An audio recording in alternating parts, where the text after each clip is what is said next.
Welcome to Intermediate Algebra, Unit 6, Lesson 2. This is the second of two videos on factoring trinomials.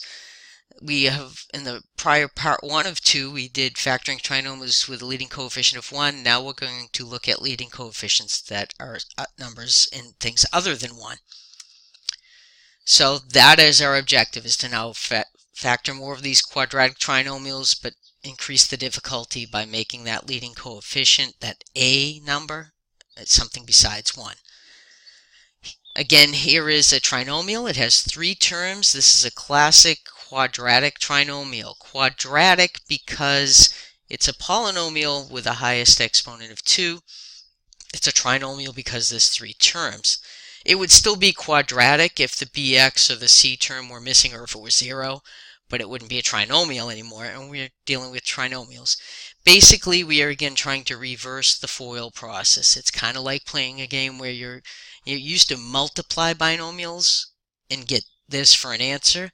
Well, now you're given the answer and you want to know what the question was. It's kind of what we're doing here.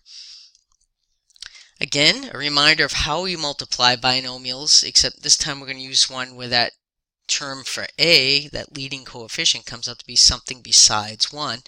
If we multiply 2x plus 3 times 5x plus 4, a lot of you learned this FOIL, first, outers, inners, last, which is simply distributing 2x times 5x plus 2x times 4 plus 3 times 5x plus 3 times 4. That's first, outers, inners, last. Some of you didn't learn to call it that, but that's what you're doing.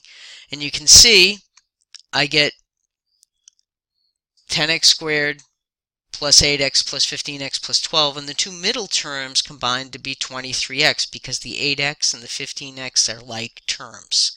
So that's the answer would be, to foiling that, 10x squared plus 23x plus 12.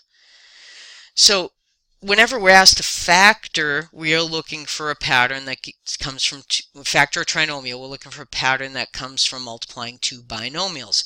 Now, when A was a 1 in the last video, these spaces here were both filled in by 1s. And when a coefficient is 1, we don't typically write it. It's implied, because 1 times anything is just whatever you're multiplying the 1 by, so 1x is just x.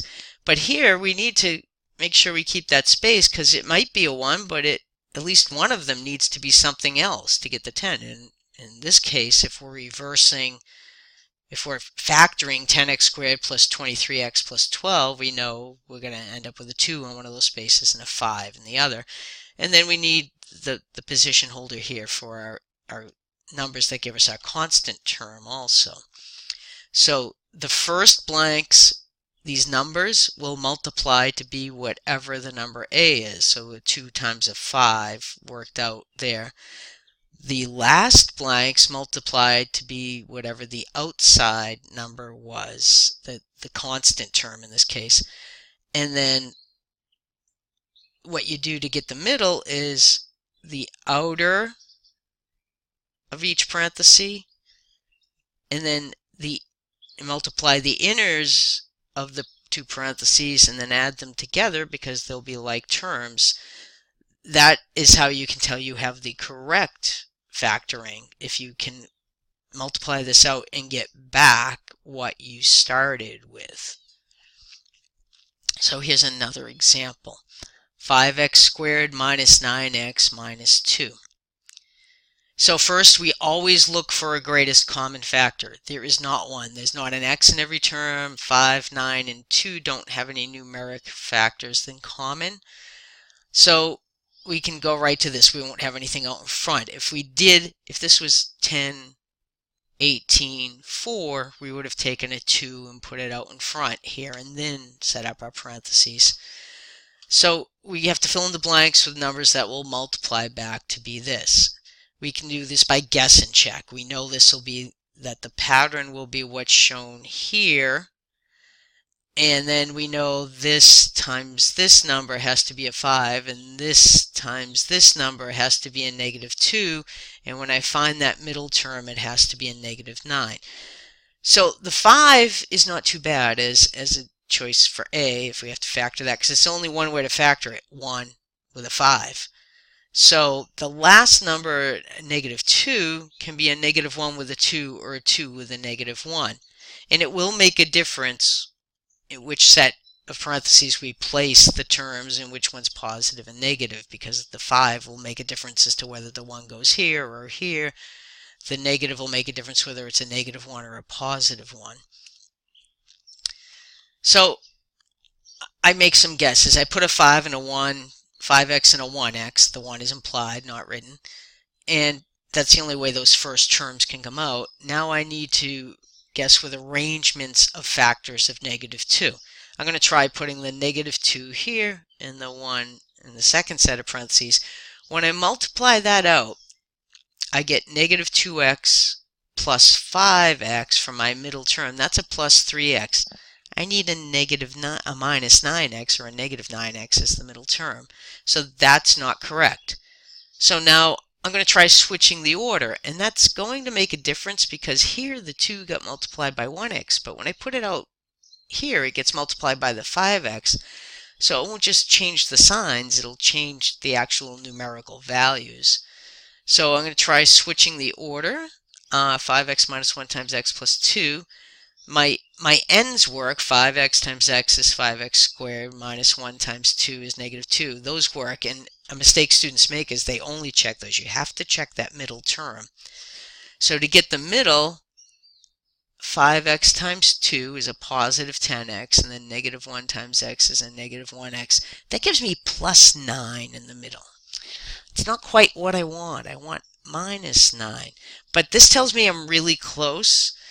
When your last term is negative, you'll have one set of parentheses will have subtraction, the other will have addition. If you come up with the middle term that has the same absolute value as yours, the one you're looking for, but the wrong sign, in this case we got positive 9, we wanted -9.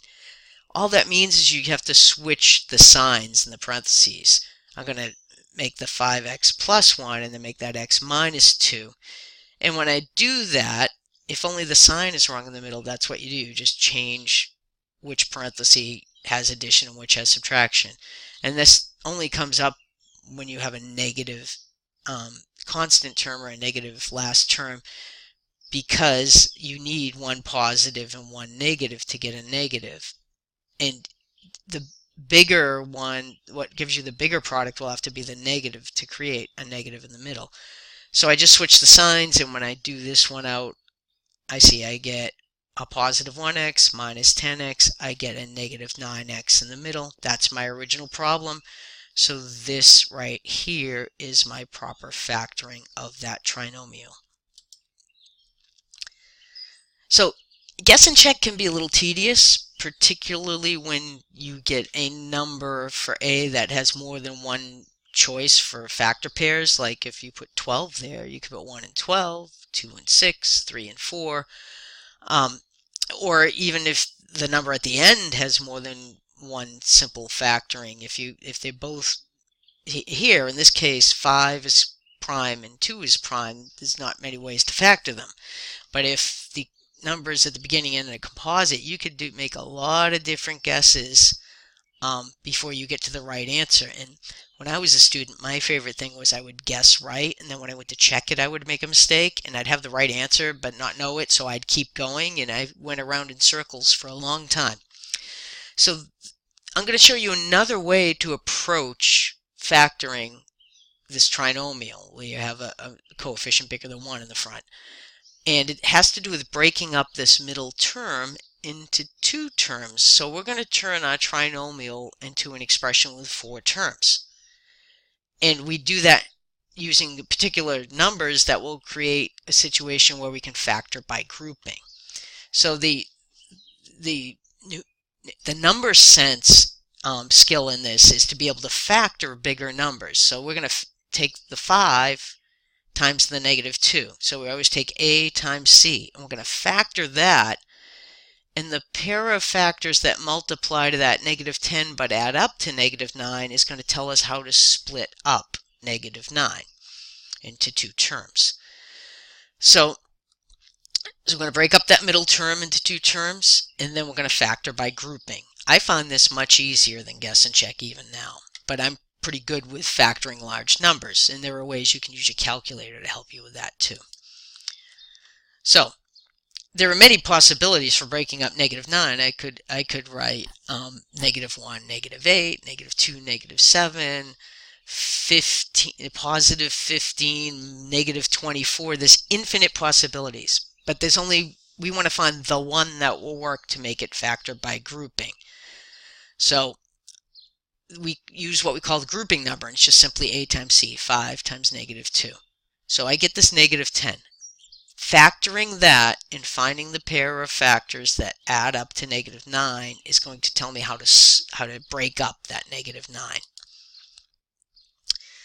So I factor the -10, and I see -10 times 1 gives me -10. Now you could have -2 times 5, but it wouldn't add up. It would only add up to +3. But -10 times 1, when I do -10 plus 1, I get -9. And this tells me that I want to break up my -9x into -10x plus 1x. Again, the 1 is implied in front there. So now I have a problem that looks a little new. Now I can forget about what I had before and now factor this problem that has 4 terms. This is why we did factoring by grouping first. This is nice that third term is positive. I don't run into those sign issues. Now I factor by grouping. I break, it's a parentheses around the first pair of terms, parentheses around the last pair of terms. I don't have to worry about changing signs because that's addition. I look for a common factor in the first pair. I get 5x that comes out in front, and that leaves me with x minus 2 inside. There is no common factor in x and -2, so it's already done. But you must remember there's a 1 here. So the common factor is a 1 if there is what feels like none. So the common factor is a 1. That's what gives me this one here. I have the common factor of x minus 2 in each of these bigger terms, but it's 5x plus the number in front of this parentheses is a 1. Students often just write 5x times x minus 2 and they forget about this 1. But if you do that and multiply it out, you don't get back what you started with. You only get 10x squared minus 10x. So you have to remember to put the 1 when there was no common factor in either of the sets of parentheses. It's a 1. Okay, so that's a little easier. We multiplied 5 times -2, factored that, and found the pair that added up to -9, then wrote the -9x as -10x plus 1x. And if I were to group like terms, I would get back -9x. So I haven't changed the value of anything, I've only changed the form. And we do that a lot in math. We want to change the form and to put it into some form that's easier to work with. In this case, 4 terms is easier to work with.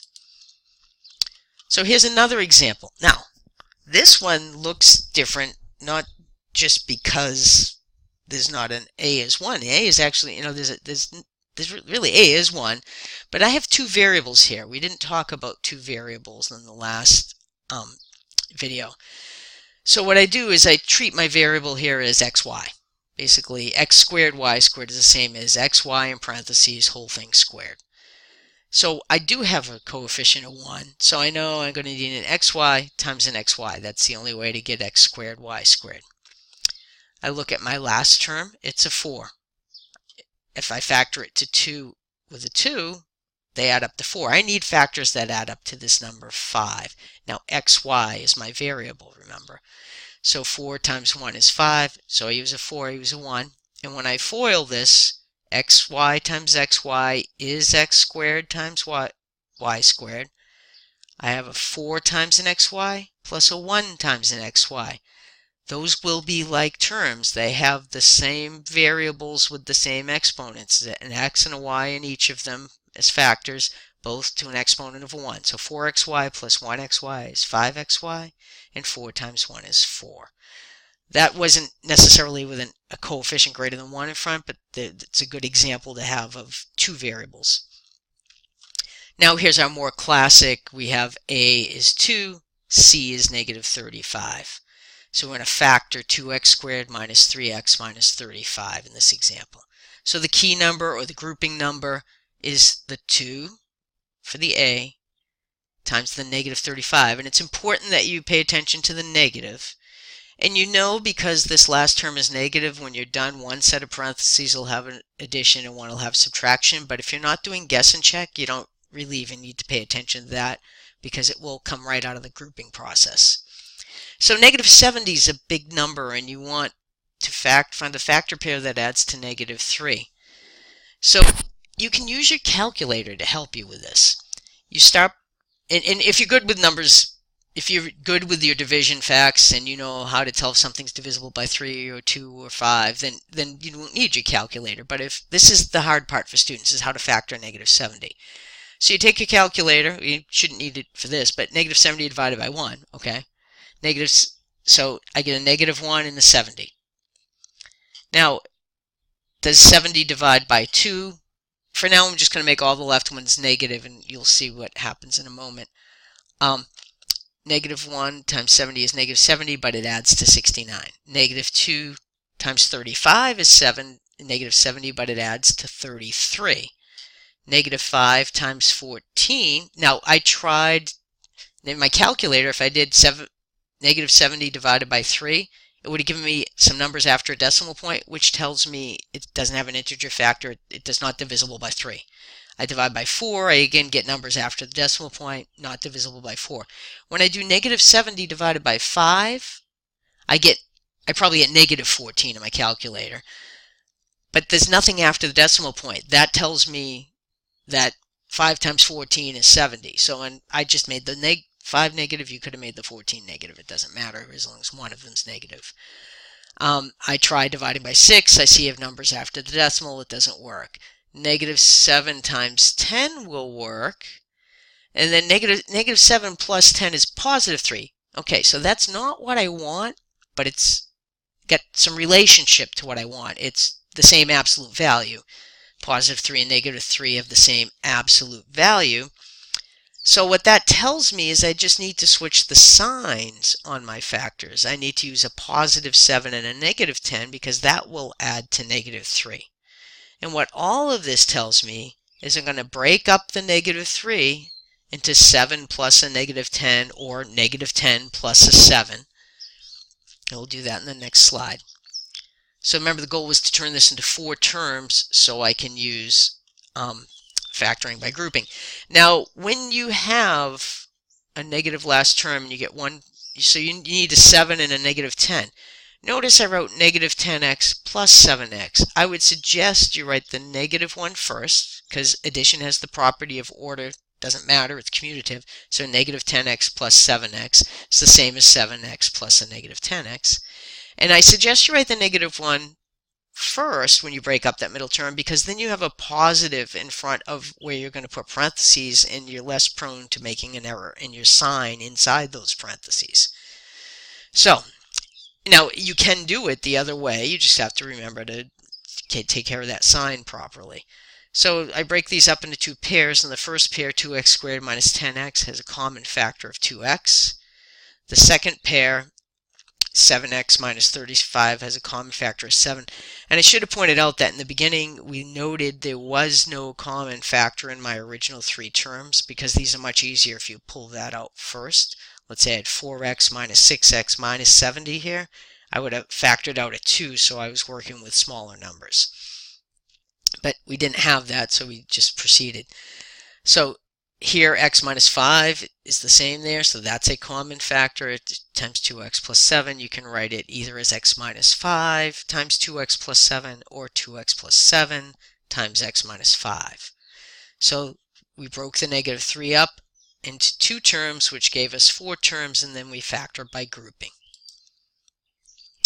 So here is some for you to try. The answers are on the next slide, so I'm going to ask you to stop the video, and then we'll take a look at these, and we'll take a look at the answers, and I'll try to give you some idea of how the factoring of the grouping term went too. So stop the video and try these.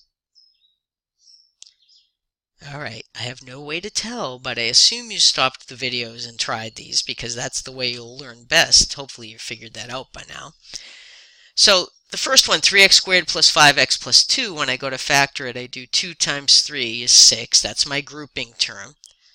oh, and it's convenient that 2 plus 3 is 5, so I'm going to break the 5 up into 3x squared plus 3x plus 2. And it didn't matter, I could have done 3x squared plus 2x plus 3x plus 2. I would have just ended up with a common factor of 1 in the end. But either way, your answer should be 3x plus 2 times x plus 1. Now, in the second one, 4 times negative 3 is a negative 12. So I want to factor negative 12 such that the difference in the factors is a positive 4. A positive 6 times a negative 2 will do that. So 4x squared plus 6x minus 2x minus 3. And that second pair of parentheses will have a common factor of only 1. So when you pull out the common factors and do the grouping, you get 2x minus 1 times 2x plus 3. So notice the 4 did not factor as 1 times 4. You had to factor it factored as 2 times 2 if you had been doing this by guess and check. And I don't really, it doesn't matter to me whether you're using guess and check or grouping, to be honest with you, whatever you're most proficient at. So this third one, 3 times negative 56, that's a big number. You had to factor that and find the factors that had a difference of 13. That took me some time, a difference of negative 13. And I actually don't remember what the factors are at the moment, but it looks like you end up with 3x plus 8 times x minus 7. So I think maybe you broke them up into negative 21x plus 8x. I think that's how that worked. And so you could have done that by guess and check. Now factoring that large number is a challenge. Hopefully you used your calculator to help you if you needed it. If you're having trouble with that, get some help from me with that right away. So 4x squared plus 37x plus 9. 4 times 9 is 36. That's our key number. 1 times 36 adds up to 37. This was actually easier than some of the others. And you end up with x plus 9 times 4x plus 1. So however you did those by grouping or guess and check, you should be able to get those 4 problems right and go off and do your homework. And there's some more exercises at the end of the guide notes, I believe, and those answers should be posted. All right, thank you for watching this video. Sorry it's a little lengthier than the others, but hopefully you got something out of it.